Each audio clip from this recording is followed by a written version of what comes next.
एक लड़की की शादी हो रही थी। वो दुल्हन बनकर सजी हुई थी।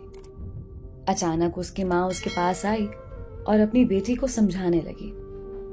यकीन कीजिए, अगर ये नसीहत हम अपनी बहनों या बेटियों को करें तो बाखुदा उनका घर हमेशा आबाद रहेगा और उन्हें जिंदगी में कभी परेशानी का सामना नहीं करना पड़ेगा।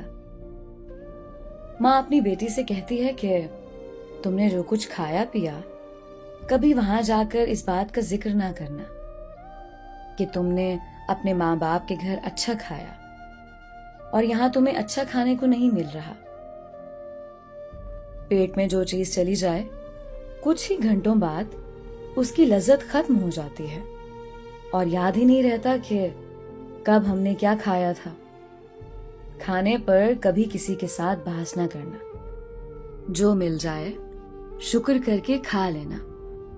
बेटी, जिस तरह तुमने इस घर को अपना समझकर सिर्फ इस घर की तारीफें की हैं, इसी तरह उस घर को अपना समझकर उसकी भी तारीफें करना।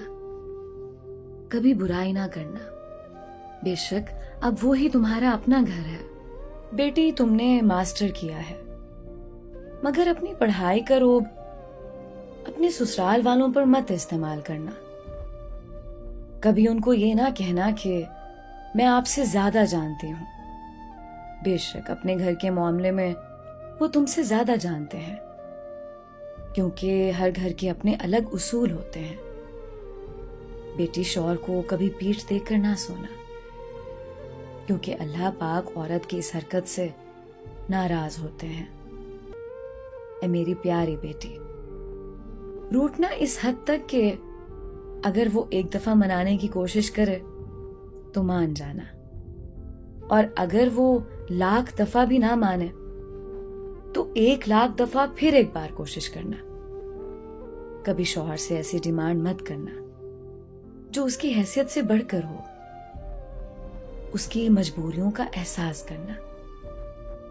जब तक ससुराल वालों के उसूलों को समझ ना जाओ, तब तक अगर किसी चीज को इस्तेमाल करना हो तो उनसे पूछ कर इस्तेमाल करना। उस घर के सभी अफराद का ख्याल ऐसे रखना जैसे इस घर के अफराद का रखते थे। मेरी ये नसीहतें अपने दुपट्टे से बांध लेना।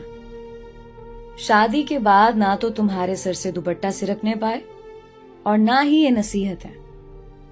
दोस्तों, क्या ही कमाल की नसीहत है।